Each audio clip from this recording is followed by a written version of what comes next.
So good morning. We'll call this meeting to order at 9:01. We can do roll call.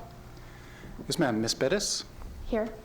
Ms. Ortega? Here. Mr. Palacios? Here. Ms. Masters? Here. Mr. McElroy? Here. And Ms. Wilson? Here. We do have a quorum. And we've received no public comments. Number Thank two. you. Number two, adoption of minutes for the CRRMA board meeting of April 9th, 2025.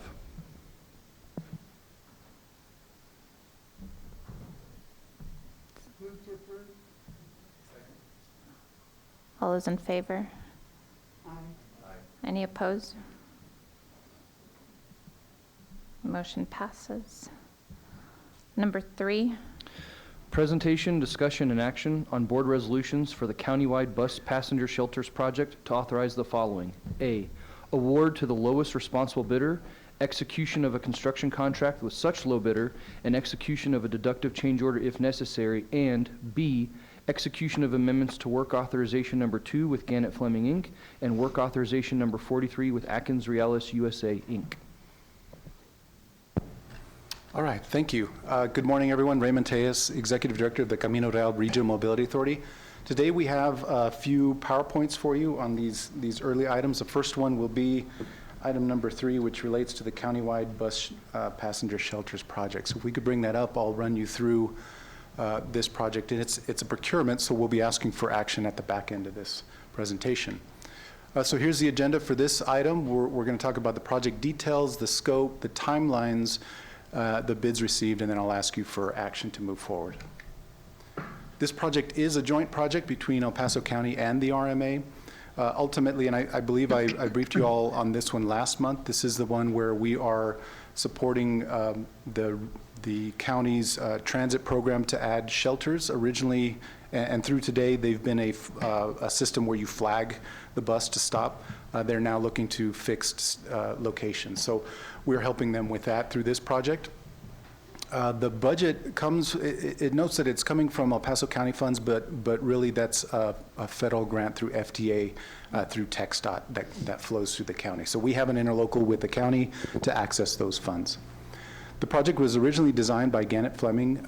You may recall this is the group that used to be known as Dannenbaum Engineering. When we first executed our agreement with them, they are one of our indefinite deliverables contracts firms, so one of the firms that we use on rotation. Design and letting oversight was provided by Atkins Realis, which is, of course, one of our general engineering consultant teams. And Atkins Realis will also provide the construction management services. This project, you may recall from last month, has 3 types of bus stops. Category 1, and I should note also each of the categories was a separate bid item within the procurement. So you have bid item 1, which deals with category 1 types. Bid item 2, base bid 2, I should note, is category 2, and category 3 is that third base bid. Category 1 is the more intense type. Those are the actual shelters. They've got lighting with trash receptacles and everything that you see there. Incidentally, this is part of your backup, so you have this as well. So that's category 1. Category 2 is a little bit less. They do not have the shelters themselves, but they have a concrete platform, sidewalks, bench, and the bus stop sign. And then the category 3 is the more, or I should say the least intensive of each of these, with only a bus stop and sidewalks where applicable. So those are the 3 types of shelters and stops that we'll be putting together. The county is the owner. They're providing the funding and the guidance as we go through this project, and the RMA manage the design as well as the letting, and we will manage the construction. Here's the procurement timeline. In March, we advertised this project.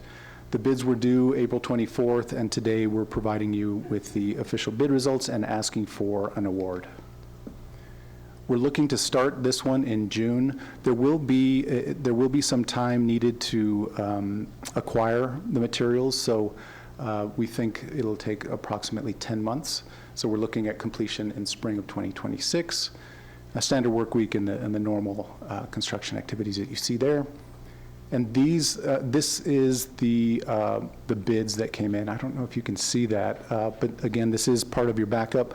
Ultimately, the bidder that came in was Hawk Construction. And you can see there, well, if you can see there, it's kind of tough to see.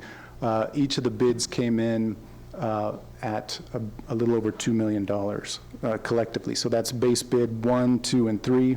They came in at $2.2 million. The engineer's probable cost of construction was 1.4, so we're anticipating a $1.4 million award. Unfortunately, they came in much higher. And that's due to a couple of factors, and we're happy to go into detail if you're interested, but ultimately the material costs have increased, as well as some of the labor expenses that we were anticipating came in higher. So that means the current funds that the county has through the grant that has been awarded can only fund base bid 1, and we'll get into a little more detail here. But ultimately, this is the low bidder. So what I'm asking for today are 3 separate resolutions, and the motion should be to approve the 3 board resolutions to authorize the executive director to take the following actions. And so that first, and they're grouped into bullets by resolution. These are all included as part of your backup. So that first resolution, I'm requesting authorization to select Hawk Construction as the lowest responsible bidder. I'm also asking for the authority to negotiate and execute a construction contract with Hawk. And then the last one is a little bit unique. I'm also asking for authority to execute a deductive change order to remove base bids 2 and 3 from the award. Now, I will note that the county is in active conversation with TxDOT, who is managing the program for the Federal Transit Administration, and they are seeking additional funding. So we're hopeful that they can pull down some additional funds, which would allow us to add back, or perhaps, depending on timing, not even remove base bids 2 or 3. So it just depends on if FTA through TxDOT can bring down those funds. If they can, then perhaps I won't have to issue any deductive change orders, but I'm asking for authority just in case, and certainly once we have a determination from TxDOT, I will let the board know.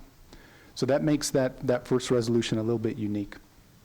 Second resolution, and this flows with the pattern that we use with most of our projects. We are executing a work authorization amendment with Gannett Fleming. They are the design firm for this particular project, and we bring them on during construction for construction phase services. So those are design services during construction. If the construction contractor has questions about the design plans, that sort of thing, that we will have them on board. So that's the second resolution, and again, that is actually item 3B includes the resolution as well as the proposed work authorization amendment with Gannett Fleming. And then lastly, a third resolution would bring on Atkins through an amendment to provide construction oversight activities. So those are all the construction management activities that you would expect on a project like this: construction engineering, inspection, and testing, and that sort of thing. So again, this follows a pattern that we've used over the years, but I'm happy to answer any questions. Otherwise, I would ask for a motion on those 3 resolutions. I can make a motion. Do you need all of that read in, or can we just? No, you can move as read into the record. Move to approve as stated by Mr. Tejas. Thank you. I'll second. This is Wade. Okay.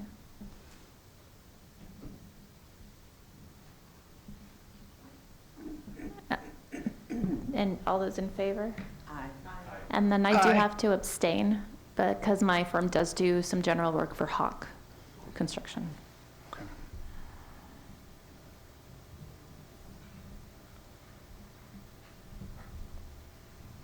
We have a form for that I'll send over. Thank you. Thanks for letting us know.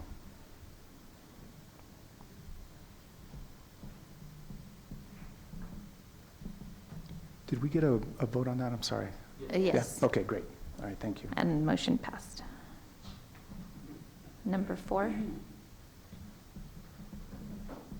Number 4, presentation, discussion, and action on board resolutions for the Rodman Street Shared Use Path project to authorize the following. A, award to the lowest responsible bidder and execution of a construction contract with such low bidder. And B, execution of amendments to work authorization number 1 with Consor Engineers, LLC, and work authorization number 2 with HNTB Corporation. Okay, thank you. We've got another PowerPoint, and you'll see a pattern here. Most of our awards look like this. So Same agenda. We're going to go through it relatively quickly. Again, this is part of your backup as well. So Rodman is a joint project with Horizon City, TxDOT, and the RMA. In fact, we have a representative from Horizon City here. Should you have any questions, we'd be happy to bring her up. The construction project budget comes from TxDOT's Transportation Alternative Set-Aside Program, which is a grant program managed by TxDOT. And there are some local funds from Horizon City on this one as well. This project was designed by Consor Engineers, another one of our IDC firms, so they're on rotation with us. Design and letting oversight was provided by HNTB. That's our other general engineering consultant team, and they will also provide construction management services as we move into construction. So Rodman is essentially a shared use path that we're developing in the town of Horizon City. It's a great project because it's actually connecting an existing trail at Horizon City up to a park. And I'll show you a graphic here in a moment. So looking forward to building this one. The roles are very similar. Horizon City is the owner, so they maintain control over decisions and that sort of thing. TxDOT is providing some design and construction oversight as this is a federally funded project, and they will provide a portion of the funding through their TASA program, which I mentioned earlier. The RMA does everything that you see there. We did the designs, managed the design, we prepared and led the project for construction that you're seeing today, and we also will provide the construction management services through our GEC team. Here's a graphic. So at the bottom there, to orient you, in yellow you'll see Horizon Boulevard, and that's actually, there's a trail there. You can see it meandering. So the red line is the Rodman Shared Use Path. It'll connect the existing trail up to Corcoran Park there you see at the top. And this will come back. I'll show you another graphic on a different project that will show you a little bit more about all the improvements that Horizon City is making to this portion of their city. Here's the timeline. In March and April, we advertised. April 29th, the bids came in, and we're hoping to, well, we will provide official bid results today, and we will award hopefully today as well.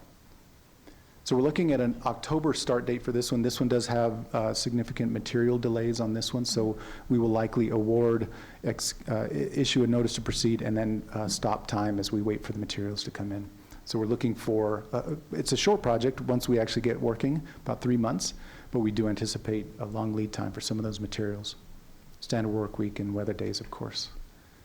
Hawk Construction was the low bidder on this one as well. And the award for this one will be $654,000. And actually the bid came in, if you notice, under the probable cost of construction, so we're excited about that as well. So this one will be a little more straightforward than the last one. Again, 3 resolutions, so the motion would be to approve these 3 resolutions to authorize the executive director to take the following steps. So first resolution would be to select Hawk Construction as the lowest responsible bidder. Incidentally, we have a representative from Hawk Construction here, should you have any questions. Also seeking authority to negotiate and execute a construction contract with Hawk. The second resolution as part of the agenda item 4B then is authorizing me to execute a work authorization amendment with Consor. That again is to provide design services during construction should we have any questions as we're moving through construction. And then the last one is to bring on HNTB as our general engineering consultant. They will provide construction oversight services. Happy to answer any questions, but you have those resolutions and this PowerPoint as part of your backup. I'll move to approve. A second? Do we have a second? Second. No, Who Who gave was that the second? this is second? Robert Palacios. Okay. Thank you. All those in favor? Aye. Any Aye. opposed? And then I'm going to abstain from this one as well. Number 5? Item 5, discussion and action on board resolutions authorizing the execution of the following instruments as they relate to the design of the Dilley, DeLake, and Transit Center project. A, interlocal agreement with the town of Horizon City, Texas. B, work authorization number 3 with Gannett Fleming, Inc. And C, work authorization number 9 with HNTB Corporation. All right, thank you, Robert. We do have a graphic for these two, for items 5 and number 6. So what you see on your screen there is Horizon City. I wonder if you could zoom in a little bit. Yeah, Robert, if you could help us out.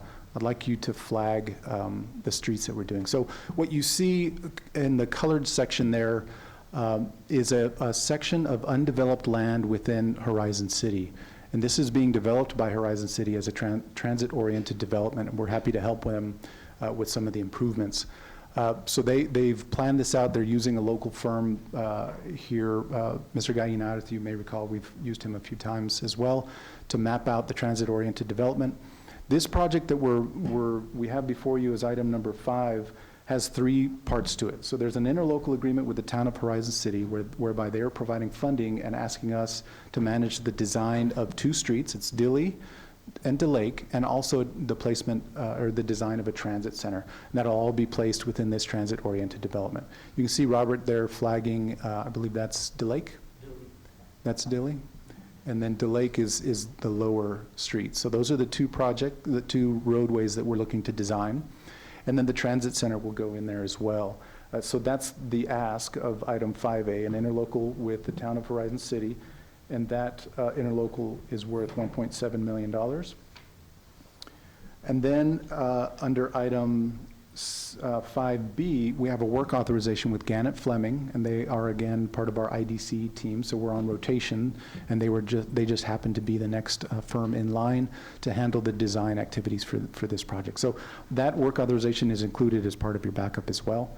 And then item 5C is work authorization with HNTB as our GEC team to manage the design, the oversight of the design. So that's what you have before you as items 5A, B, and C. And I would note, if you notice the green area there, that it's the park that I referred to earlier. So you're starting to see the pieces come together. You've got down at the bottom, the dashed line is Horizon Boulevard. We've got the trail there, and then that's, yeah, Robert, if you could flag that. So that right there is Rodman Street, and that's where the shared use path will go to connect to Corcoran Park.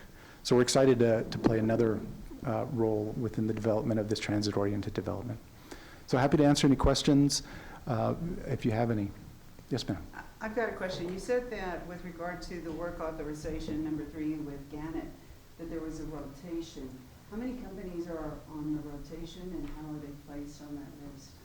So in fact, it's a great timely question, because we're looking to put out a new procurement for the rotation this coming year. So what we do is usually between every 3 and 5 years, we'll put a procurement out seeking 3 to 5 different firms over the last 2 rotations. This one, this turn we've got 4. And so what we do is, and in fact, actually, we're going to talk about this later. It's in our procurement guidelines as well. So we've got a revision coming up to clarify exactly how this works. But ultimately, we will select them. They will be ranked by the evaluation committee. And once they're ranked, they get into those positions 1 through 4. And then when a project comes up, we go in rotation. We'll take the very next firm. So if we awarded to team 2, we have a new project, team 3 gets the next one. It's just straight rotation. We continue to go cycle through those. Yes. So on the roadways and infrastructure stuff, I sort of get the rotation part of it. When you get into something like a TOD that's a little bit more, can be a little bit more design specific with regard to the buildings and street cross sections, all of the firms that are on the rotation have expertise in that area and can perform on a contract? Like They this? do, or they should. So the way that the procurements go out is that we require them to bring all of the services necessary, or all of the services for projects that an RMA can pursue. So when an RMA can do it, that includes everything from roadways to transit facilities to aviation. So every team that proposes has to be able to do that. They have to be able to cover all of those disciplines, whether it's through their own firm or through subs. Yeah, so the way that it works is that once we have a project, we will lay it out to the firm, next in rotation. They will propose, and then at that point, then we negotiate. So if they don't have the disciplines, or if the disciplines are weak, we can talk to them about that. If they can't bring it up to our standards, then we can drop them and move to the next. Similar with, ultimately, if they don't have the disciplines necessary, or if we can't come to a fair and reasonable price, we can then move to the next team in rotation. Okay, thanks. Yes, sir. Yes, sir. Not another question, just moving to approve with the authorizations, resolutions noted in the record. Thank you. Do we have a second? Second. All those in favor? Aye. Any opposed? Okay. Motion carries. Number 6. Item 6, discussion and action on board resolutions authorizing the execution of the following instruments as they relate to the right-of-way acquisitions for the Nuevo Waco Tanks project. A, interlocal agreement with the City of Socorro, Texas, and B, work authorization number 70 with Atkins Realis USA, Inc. Thank you, Robert. We have another graphic for you since we don't have a PowerPoint on this one. Okay, a little bit of background on this one. This is Nuevo Waco Tanks. It used to be known as Old Waco Tanks. The RMA was involved in the original extension of this project of originally Old Waco, now new Nuevo Waco Tanks Boulevard, from I-10 down to North Loop. So we designed and constructed that in cooperation with the City of Socorro and with TxDOT under the original, I believe it was a 2008 Comprehensive Mobility Plan. So this is an extension of that roadway from North Loop. You'll see on the right hand of your screen, it's noted as the end of the project, but basically from North Loop heading down to Alameda. So that's the extent of the project. So we are extending that roadway, which currently does not exist. This is an interesting project for a couple of reasons. We partnered with the City of Socorro on this one. They created a transportation reinvestment zone for this particular project. And historically, when they created that zone, they also assigned the revenues of that zone to the RMA for future use on this particular project. So we are receiving funds from them today, and we will use that for the development of the project. Now, I will also note that the City of Socorro kept the design services. So they are managing the design as we speak and getting through environmental. And so the next step then, once they get through environmental and receive environmental approval, would be for us to begin acquisition of the parcels necessary to complete this roadway. So what you see as item 6A is an interlocal with Socorro, whereby they are authorizing us to utilize the TRZ number 2 revenues to begin the acquisition process. Now, you will note as part of your backup, this is noted as a draft, so we are going back and forth with the City of Socorro on this one still, so we're not quite there yet. But we do have all of the details in there. And if there are substantive changes between now and execution, of course, I'll bring those back to you. But we do want to get this before you, and we wanted to get approval so we could continue to advance this one. We do have a letting date according to the MPO timelines of April of 2026. We really do need to get acquisitions underway soon. We believe there are 30 parcels, 30 impacted parcels. I believe there's 1 or 2 residential and 1 or 2 commercial. Actually, yeah, strike that. 1 residential and the rest, I believe, are commercial, if I remember correctly. But I'll get you those details as we get a little bit closer. We're waiting on the right-of-way maps from the design firm that's putting those together, so we don't have all the details just yet. There are some crossings, the El Paso Water Improvement District canals, so that's going to be challenging as well. So we've got those 30 parcels include crossings, easements, plus acquisitions as well. So that's a little bit of background for you on that one. So we have, as item 6A, an interlocal with the City of Socorro. Item 6B, then we have a work authorization with Atkins Realis as our GEC team. They will handle the actual acquisition process. I would note also, these activities under 6A and 6B are strictly to get us to the point where we have offer letters. So it'll get us through appraisals, through initial negotiations, and the issuance of an offer letter. We still need, we will do an amendment with the City of Socorro to then access the funds needed to actually acquire the property. So we'll be back to you for that one. So the funds and the resources that you see under these items are just to get up to the offer point. Happy to answer any questions, but I think I've covered everything I wanted to. So we would recommend approval. Do we have a motion? We'll move to approve. I'll second it. All those in favor? Aye. Aye. Aye. Any opposed? Motion carries. Number 7. Item 7, discussion and action on a board resolution adopting the amended CRRMA procurement of goods and services policy. Okay. This one is an update to our existing policy. We've had this policy in place for quite some time. We are doing essentially 2 amendments. As part of your backup, you'll see a redlined policy that shows you the revisions that we're proposing today. Again, they consist of really 2 cleanup items is really what they are. The first one I would note deals with the IDC program. So, Mr. Ortega, this is what we were talking about before. It stems from a conversation that Robert Studer had in local government training that we are required to do every 3 years. Our rotation program came up, and there were some questions about how we operate, and so we started a conversation with the local government division of TxDOT, and they suggested we clean up our procurement program to mirror what we are actually doing. So really all we're doing is memorializing the process that we already utilize. So it's a bit of a cleanup item, nothing really new outside of placing it within our procurement policy. So that's one of the areas that we are adding. And then the second one, we found some conflicts in regard to the notice requirements that we have to issue when procuring general services. So this came up because we are currently in a procurement for a new financial advisor. And when we go through our procurement policies, you'll see that there's a section that tells you how to issue notices related to RFQs and RFPs for those services. But prior to that, there are 2 other sections within that, 2 other subparts within that same section that have conflicting notice requirements. So that's a cleanup as well, and you can see that in red line. We also made publication in the El Paso Times and the Texas Register permissive to match what we have in the rest of our policy. So those are the 2 changes that we are requesting. I'm happy to go into more detail, or if you'd like to see any of the language, we can certainly pull that up. But ultimately, we are asking for approval of these revisions. I just have one quick question. Yes. So you can do either fixed rotation or you make them submit proposals. Correct. When do you decide which method to use? We've only used rotation to date. The submission of RFPs, that was the conversation that Mr. Studer had with the LG, the local government folks, and we essentially said we don't use that process, but it is available to us, so we thought we would memorialize it.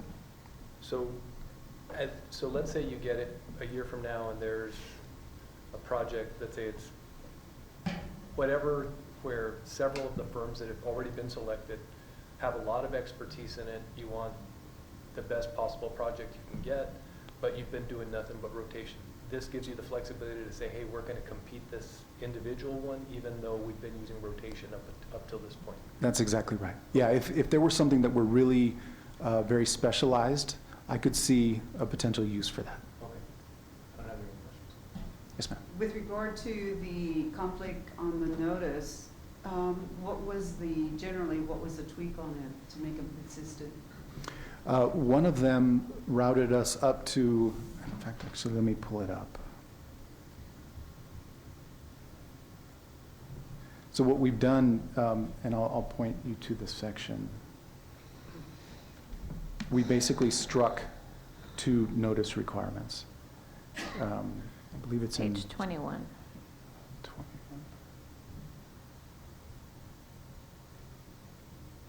Yes, thank you. Yeah, if you don't mind, that'd be helpful. So actually, if you look at, Section 8 deals with consulting services, and that's really what we're talking about. In Section 8.6, that entire section deals with notice requirements for RFQs and RFPs for consultant services. However, 8.4 specifically says what you should do for notice requirements under RFQs, and then 8.5 gives you a different process for notice under RFPs. Yet 8.6 is specifically intended to tell you what to do with notices for RFPs and RFQs. So what we've done is they're duplicative, and in fact there's a bit of a conflict in there because it refers you back to other sections. So we're just removing both of those and simply relying on 8.6, which the whole point of 8.6, so the whole point of 8.6 is to give you guidance on the notice requirements.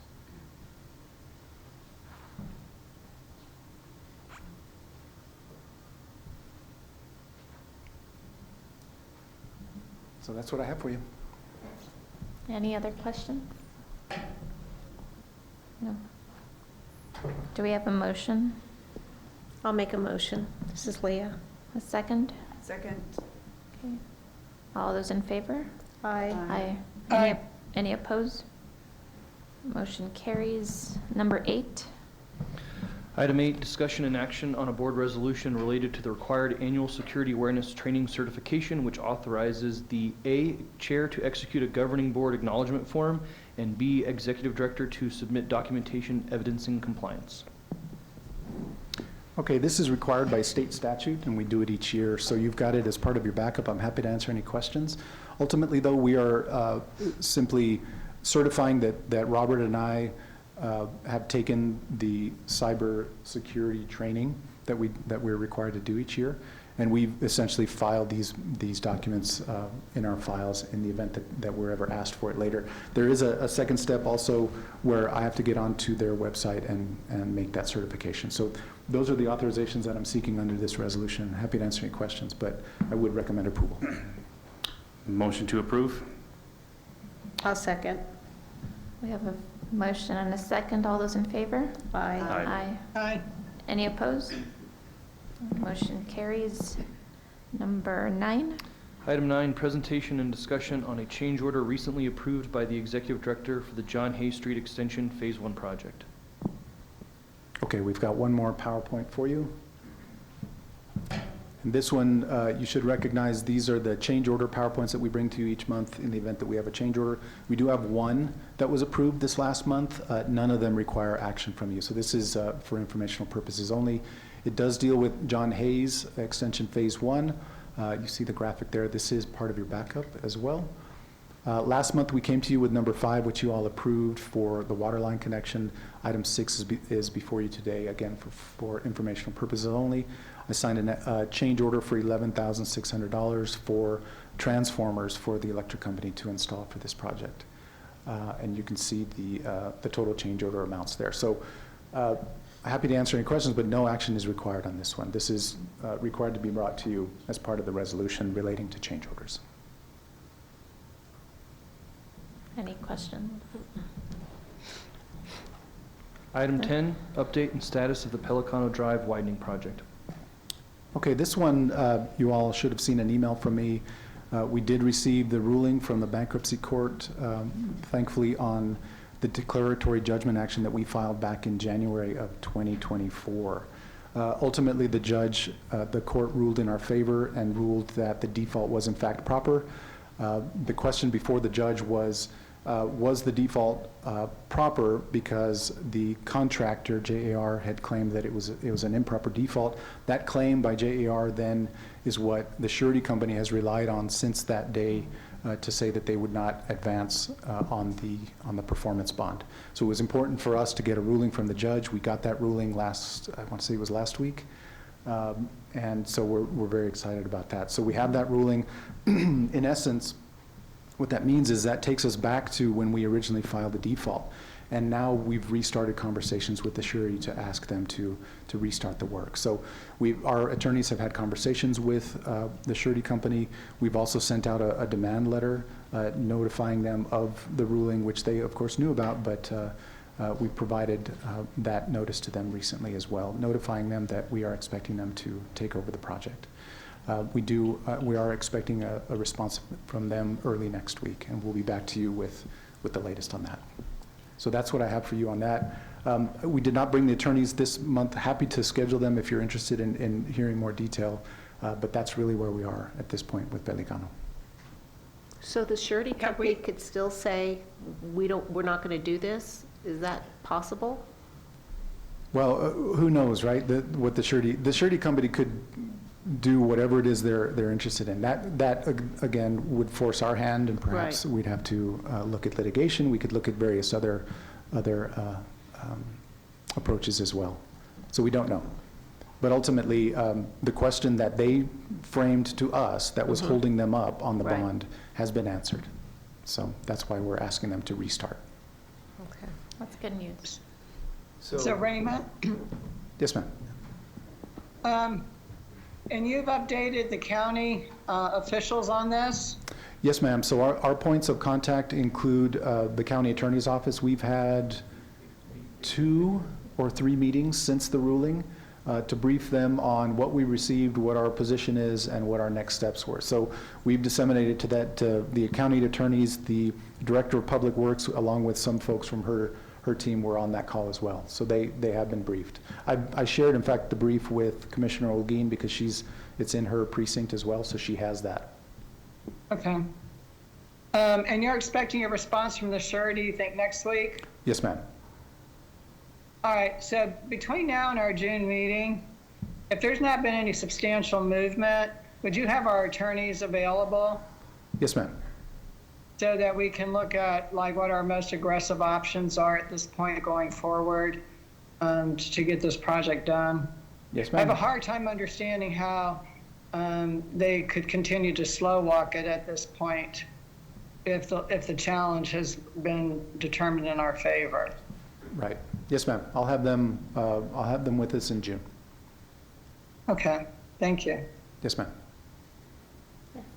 Based on the procedures that you're aware of, can they take this further? If the surety's not in agreement, do they have an appeal process? If so, where is that? Where does it go? I'm not aware of an appeal process on the bond side. Now, the trustee is who we are in bankruptcy court with on the default question. Now, they do have an appeal process that they could avail themselves of. So the ruling that just came out could be appealed, but the bond is a separate question with a separate entity, and I'm not aware of an appeal process for the bond. Thank you. Yes, ma'am. Ray, quick question. Yes, sir. So, in line with what Joyce was saying, since I'm not new to the project, but new to what we can do, it would be nice to hear from either you or the attorneys what the fastest way or what leverage we have to get it going as fast as we can, given how long the disruption's been going on out there. So I don't know what leverage or authority we have to really push them to get that project re-let and somebody else working. But I'd like to hear what our potential options and fallbacks are to get it going as fast as possible. Okay, I can do that. And in line with that, is there anything else tied to the bankruptcy filing itself that impacts us? Yes, so the bankruptcy itself, within the bankruptcy, the trustee has claims against the RMA in the amount of about $26 million. So those claims are still outstanding. Now, the ruling that was issued, we believe, addresses several of those claims, but those claims are effectively not resolved yet. That was going to be phase 3 of the bankruptcy issue. I'm sorry, Joyce, I think we've got you on mute. I'm sorry. I put myself on mute because there was some noise near me and I didn't want it to interfere. Given that we have 3 new members that haven't been a part of this history, I think it'd be good to have the attorneys at the next meeting so that we're fully understanding where we're at with the first item that was resolved in our favor and anything that's outstanding, so we understand the paths that are out there that we may kind of be continuing to be drawn into. Yes, ma'am. I'll schedule an executive session meeting for June. I'll also meet with Okay. Mr. McElroy personally and anyone else that's interested, and I'll give a complete briefing on how we've gotten here. And if you have additional questions, we could also rope in one of the attorneys on those calls as well. But in either event, in June, we'll have a full briefing from the attorneys in executive session. And hopefully we'll have more detail in terms of the surety's response, the trustees' response, and their position on appeal and that sort of thing as well. And where is TxDOT basically is still controlling the money? Is that the issue here? Yes, ma'am. Or is that the money, or is the money with the surety at this point? No, the project was approximately 50% complete in terms of construction and in terms of dollars available. TxDOT still controls roughly half of the project, but if you remember, it's federally funded, so there's a local match as well. So the federal funds are about 92% roughly, So 92% of half of the project are being controlled by TxDOT in terms of Okay. resources. The county has transferred the matching funds, the 7% over to the RMA, so we have control of those remaining 7%. All right. Okay. Raymond, do you get calls from the residents that are in that area? Yes, Wanting ma'am. to know, because they read in the newspaper that it went our way, so, and I saw, I think it was posted on Facebook or one of the social medias, the El Paso Times posted all of that, and then then I saw the comments from the residents, thank God, now we can go on. But do you get calls now wondering, okay, when is this going to start up again, and how do you answer those? Yes, ma'am, we have. So we've gotten calls since 2020, honestly, on this one.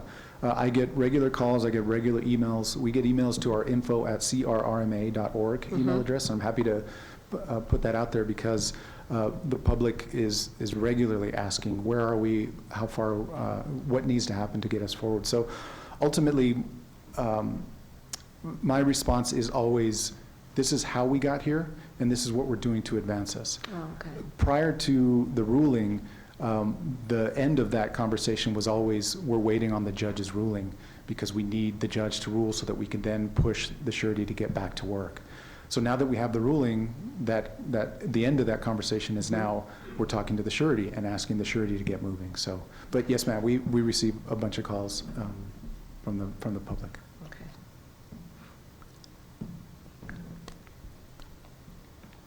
So that's all I have And- for you. Oh, yes, ma'am, sorry. The other thing, and I don't know, I mean, if we're going to focus on this at the next meeting, I don't know how much I want to add to the agenda, but I do think given everything that's going on with the federal government and cuts to federal funding, I'm not sure how the transportation component is being impacted by this. And maybe, if not June, July, we could have the MPO come in and talk about anything that they're aware of with regard to changes in the planning because of funding changes. Certainly. I actually spoke with Mr. Calvo yesterday. I asked him to brief the board in June on a couple of the Okay. projects that we're partnered on, but I think that's a really good topic to add, because I didn't mention that, but I'll add that to his Yeah. presentation. And then, yeah, that's fine. We'll look at the agenda and make sure it doesn't get too lengthy, but I think both of those are good informational briefings for new board members, but also for all of us in terms of the changing environment. Yes, ma'am. I'll add that to the agenda. Okay. All right, that's all I have. Thank you, Monica, for chairing the meeting today. You're welcome. Well, that's all I have for you on the agenda. I don't think we missed anything, so happy to answer any questions. No actions required on item number 10. Okay. And so that's it. Do we make a motion to adjourn? Yes, please. Second? Anyone? Second. All those in favor? Aye. Any opposed? Meeting adjourned Thanks, at everyone. 9:44.